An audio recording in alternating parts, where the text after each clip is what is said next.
नमस्कार बंधुगण आपण मान टीचर एग्जाम स्वागत जदि आपण मान नुआ आम चैनल को आसी तो ये चैनल को सब्सक्राइब कर पाखे बेल आइकन को दबाई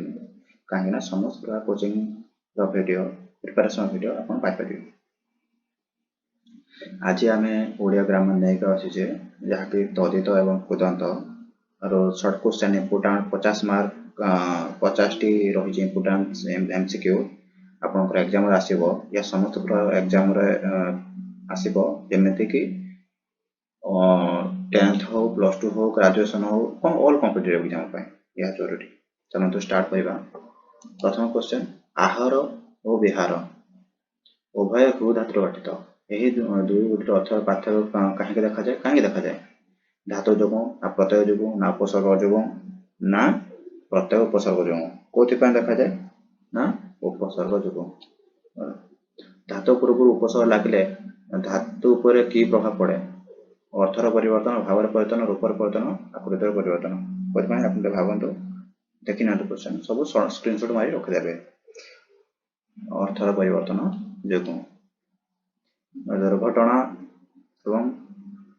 दुर्घटना ये शब्दर उपसर्ग किए उपसर्ग कोटे दुर्घटना उपसर्ग दुर दुर पुरस्कार यही क्या देखो केवल मु शॉर्ट क्वेश्चन बा इंपोर्टेंस एमसीक्यू नौ कारण कहीं देखो आपण मैंने जानी आपण मैंने पढ़ी थे स्कूल ग्रामर पढ़ी तो से मु भीतर को जाऊ नहीं नले आगु को आसीबो यार सब्जेक्टिव मते आसीबो। पुरस्कार एथरे केउ उपसर्ग परिव्यवहित होछि पुरस्कार ना पुर ना पुरुष ना पुरह ना पुर को उपसर्ग लगे ना पुरह अजन आइर उपसर्ग किए अजनार अ निम्न उपसर्ग मध्य केउटी ओडिया भाषार उपसर्ग कोठे ना प्रति या उपसर्ग नुहे प्रतिटा दर आमर उपसर्ग रोचे ना रोचे ग रोचे कि प्रति नुहे प्रति उपसर्ग ओडिया भाषा प्रतिशत नुहे क्यों संस्कृत शब्द उपसर्ग रूप व्यवहार करा जाए ना बहिर पुरः हरि पुनः कोटा ना हरि देखो ये संस्कृत पद लगुच कि देखो सबूर देखो कौन लगे उपसर्ग लगे किंतु एथिरे लागेनी हरि साधारण कथा ये रही बहिर पुरः एमती लगी तो से ये संस्कृत शब्द उपसर्ग उपर लगुच देखिए जना पड़े गोटे ओडिया भाषा व्यवहृत उपसर्ग ना अण अण शब्दटी ओडिया भाषा व्यवहृत हुए धातु पर जोग हेउथिबा प्रत्ययटी कौन कहा जाए ना कृत प्रत्यय कौन ना कृत प्रत्यय। तापरे व्युत्पादित शब्द नुहे कौनटी व्युत्पादित शब्द नुहे कौनटी वीणा केवल कही आंसर क्रियार मूलपिंड कौन कहते क्रिया काल धातु प्रत्यय क्रियार मूलपिंड कौन कहते धातु कहते क्रियार मूलपिंड को धातु कहते धातु आगे रहिबो देन आपनकर प्रत्यय रहिबो धातु सहित कौन जोग हेले शब्द गठन हुए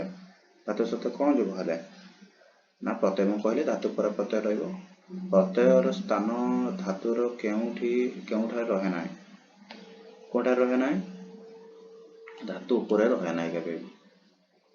तापरे शब्द कहा जो अर्थ प्रकाश करिया सम्मत हुए धातु प्रत्यय उभय जो या जदि गोटे कौन से आम जे कौन से गोटे शब्द कहूचे ना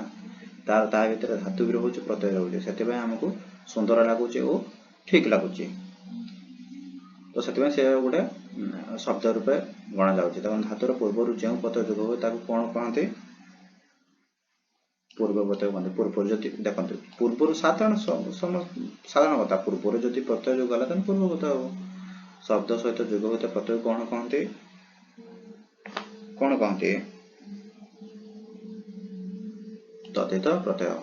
रक्षित एथिरे थिबा धातुटर नाम कोन एथिरे थिबा धातुटर नाम कोन रक्षितर धातुर कोन ना र ना रक्ष ना रखी ना खेत कोटा ना रख क्ष रख पक्व यार प्रकृति पद कले कौन हे प्रकृति पद कले कौन हे ना पच युक्त त पक्व पाचिब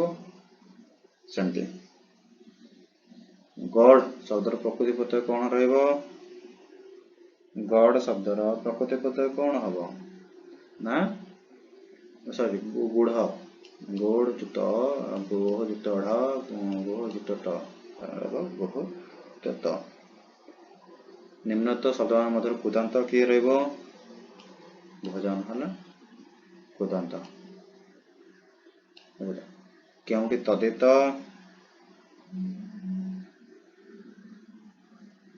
पठन उठाणिया पाठ उठाणी उठाणिया तदित कटा युक्त आଳି कटाळी एथिरे आଳି प्रत्ययटी केउ अर्थरे व्यवहार होछि काटिबा अर्थरे अभ्यास अर्थरे जात अर्थरे संबंध अर्थरे कोथि पई ना काटिबा अर्थरे काटा ना से तापरे मास्टर युक्त मास्टर एथिरे ई पद केउ थरे जुग होइछि वृत्ति अर्थरे गुटे मास्टर तार वृत्ति ना पाठ पढेबा सेति पई खट युक्त इया खटिया या या पद कोथरे ना छोट अर्थरे कोथरे ना छोट अर्थरे जो छोट सेति पई खटिया बोली कहउछि पाठ युक्त हुआ कोन हो ना पाठुआ अछि अर्थरे ता पाठ अछि ना हुआटा पाठ अर्थरे लागिला तापरे इतिहास युक्त एक ऐतिहासिक ये कौथर रहबो ना अध्ययन जे इतिहास पढ़े ताको अध्ययन ताको इतिहास कहती राधेय या को अर्थ प्रकाश कले कोन हबो ना राधाकर पुत्र को राधे बोली कहा जाए केउटी तदित वैज्ञानिक तदित ज्ञान विज्ञान अज्ञान वैज्ञानिक वैज्ञानिक हला तदित कुंतीकर पुत्र एक पदार्थ भाषा गले कौन हेबो ना कौंतेय कुंतीकर पुत्र अर्जुन योद्धा कौन हेबो ना कौंतेय कुलाई केउ अर्थ को प्रकाश करे कुलाई ना कुला ठार खुद कुलाई बोली कहा जाए पूर्ण एही शब्द रे प्रकृति पद कौन रहइबो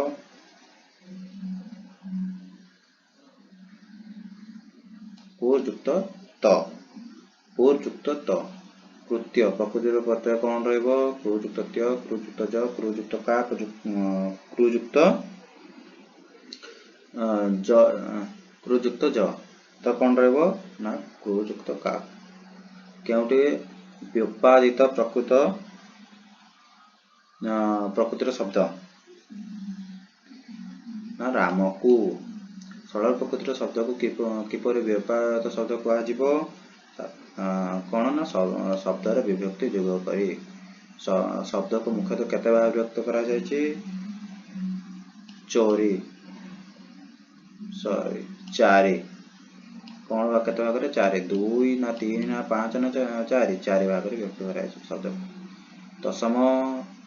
शब्द रे थिबा तो केउथि पय व्यक्त होछि ना संस्कृत भाषा रे व्यवहृत होछि तत् संस्कृत तत् माने संस्कृत शब्द रे ओडिया रे अव्यकल भाबे व्यवहृत ता कोन कहा जाय ना तत्सम जो संस्कृत शब्द सामान्य रूप में परिवर्तन हुई हमको भाषा चोरी सेगुड़े कौन कहा जाए ना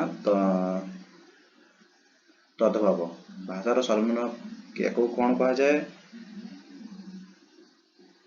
भाषार सर्वनिम्न एक को कौन कहा जाए शब्द बोली कहा जाए क्योंकि शब्दर गुण ना प्रजा क्रमिक सार्थक ध्वनिर समाहार जो शब्द को भाग करना ताको कौन कहती सरल प्रकृतिर शब्द कहती क्योंकि सरल प्रकृतिर शब्द घर ठारू ओके सॉरी ये बोधे छाड़देली देखा कोडी सरल प्रकृतिर शब्द घर ये घर रहिबो घर ठारू ना घर रहिबो मु छाड़ देली एटी कोन ना प्रत्यय युक्त शब्द को कोन कहंती ना प्रत्यय युक्त शब्द जदि कहा जिवो ता कोन कहा जिवो ना व्योत्पादित शब्द बुझले। तो ये थिला हमर आजिकार वीडियो जदि भल लगे तो लाइक कर दियंतु शेयर कर दियंतु सांगमान सह शेयर कर दियंतु। धन्यवाद।